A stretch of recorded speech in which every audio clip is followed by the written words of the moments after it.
Video Baloch قوم کے نام ہے۔ بلوچ کا لفظی معنی ہے بلند تاج۔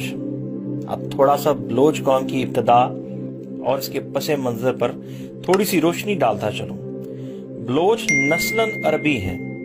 بلوچ کو مختلف ادوار میں مختلف قوموں نے بال، بلوس، بلوس، باؤس، بلوس اور بلوچ لکھا اور استعمال کیا۔ اہل بابل اپنے قوم دیوتا کو بال یعنی بال عظیم کہا کرتے تھے۔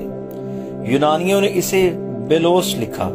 پرانے دور میں لفظ بلوچ کو بلوس اور بلوس لکھا جاتا تھا۔ عرب اسے بروج، بلوس اور بلوش ادا کرتے تھے اور ایرانی اسے بلوچ لکھتے اور بولتے تھے۔ ہمارے ہاں لفظ بلوچ فارسی سے مشہور ہوا۔ بلوچ قوم کی ایک نظم سے بلوچ اپنی نسل حضرت حمزہ سے ملاتے ہیں۔ بلوچوں کی تاریخ حقیقت میں ان کے پہلے سردار میر جلال خان سے شروع ہوتی ہے۔ بلوچ قوم کے مطابق سردار میر جلال خان کا شجرہ حضرت حمزہ سے ملتا ہے، جو نبی پاک صلی اللہ علیہ وسلم کے چچا اور سید الشہداء تھے۔ حضرت حمزہ کی کنیت ابو امارہ، ابو یالا اور لقب سید الشہداء تھا۔ آپ کی 3 شادیاں ہوئیں۔ تاریخ میں آپ کے 6 بچوں کا ذکر ملتا ہے۔ آپ کا بیٹا عمار بن حمزہ جو قبیلہ خزرج کے سربراہ کیسل نجار کی بیٹی خولہ بنت کیس سے تھا۔ بلوچ اپنا شجرہ نسب اس سے ثابت کرتے ہیں۔ امیر جلال خان کے 4 بیٹے تھے۔ ان سے قبائل کی تقسیم کا کام شروع ہوا۔ مثلا میر رند خان سے رند، میر لاشار خان سے لاشاری، میر ہود خان سے ہوتی اور میر کوری خان سے کورائی قوم اور جتومائی سے جتوئی بنے۔ بلوچ قوم کا ایک اور دعویٰ بھی ہے کہ اس نسل امیر حمزہ نے امام حسین کی کربلا میں بھی مدد کی، پر اس کی تاریخ بھی ایک نظم کے سوا کچھ بھی نہیں، اس لیے میں اس پہ کوئی دعویٰ نہیں کر سکتا۔ بلوچ کی اس نظم کے مطابق امام حسین کی شہادت کے بعد وہ بمبور یا بمبور پہنچے اور وہاں سے سیستان اور مکران آئے۔ نظم کا ترجمہ کچھ یوں ہے کہ ہم امیر حمزہ کی اولاد ہیں، نصرت یزدی ہمارے ساتھ ہے، ہم حلب سے اٹھ کر آئے ہیں، یزید لعنتی سے لڑنے کے بعد کربلا اور بمبور کو پیچھے چھوڑتے ہوئے ہم نے سیستان کے شہر میں ڈیرے ڈالے ہیں۔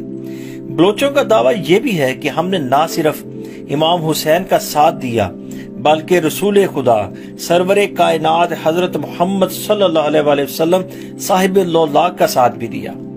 جب وہ بے یار و مددگار تھے تو بلوچ قوم نے اپنی قوم سے 5 بہادر منتخب کیے اور انہیں رسول اللہ صلی اللہ علیہ وسلم کی حفاظت کے لیے بھیجا۔ اس بات کا بھی پتہ بلوچی کی اس نظم سے لگتا ہے، جس کا ترجمہ کچھ اس طرح سے ہے۔ 5 بہادر رسول اللہ صلی اللہ علیہ وسلم کی خدمت میں کھڑے تھے۔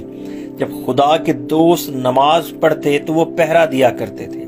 جب کفار کے ساتھ لڑائی چھڑی، کفار کا لشکر بے شمار تھا، تیر اولوں کی طرح برسے اور زمین سے دھواں اٹھنے لگا، مگر وہ ثابت قدم رہے اور ان کا ایمان قائم رہا۔ دشمن ان کو مغلوب نہ کر سکا۔ اس دن پاک نبی صلی اللہ علیہ وآلہ وسلم نے بلوچ کے سر پر طلائی تاج رکھا۔ اس کے علاوہ بلوچ قوم کا تذکرہ شاہ نامہ فردوسی میں بھی ملتا ہے۔ اس شاہ نامہ کے 3 ادوار میں بلوچ قوم کا ذکر ہے، جس کے متعلق میں کسی اگلی ویڈیو میں تفصیل سے بتاؤں گا۔ اکثر تاریخ کی کتب میں ملتا ہے کہ بلوچوں نے 2 بار نقل مکانی کی۔ ایک بار جب فارس پر سلجوکیوں نے قبضہ کیا، ولیمی اور غزنوی طاقتوں کا خاتمہ ہوا تو یہ لوگ سیستان اور مغربی مکران میں نقل مکانی کر کے رہنے لگے۔ دوسری بار انہوں نے اس علاقے کو چھوڑ کر مشرقی مکران اور سندھ کا رخ کیا۔ یہ ہجرت چنگیز خان اور جلال الدین منگول کی وجہ سے ہوئی۔ دوسری ہجرت کے نتیجے میں اس قوم نے پہلی بار سندھ دھرتی پر قدم رکھا، جہاں سے ان کی تیسری ہجرت کی راہ ہموار ہوئی۔ محمد سردار خان بلوچ اپنی کتاب میں لکھتے ہیں کہ امیر جلال الدین تمام بلوچ قوموں کے سردار تھے، جو 11ویں عیسوی میں کرمان اور لود کے پہاڑوں میں رہتے تھے۔ بلوچ روایات اسی سردار سے شروع ہوئیں۔ ان کے 4 بیٹے، جن سے 4 قبائل وجود میں آئے، رند، کورائی، لاشاری اور ہود۔ رند کے ایک بیٹے امیر شہیک سے ایک ناموار سپود نے جنم لیا، جس کو دنیا میر چاکر یا چاکر اعظم کے نام سے جانتی ہے۔ میر چاکر کے متعلق تفصیلی تذکرہ اس ویڈیو میں ممکن نہیں، لیکن میں تھوڑا سا مختصر میر چاکر کا تعارف کرواتا چلوں گا۔ میر چاکر کا دور بلوچ قوم کی تہذیب و تمدن، ثقافت اور عروج کا دور تھا۔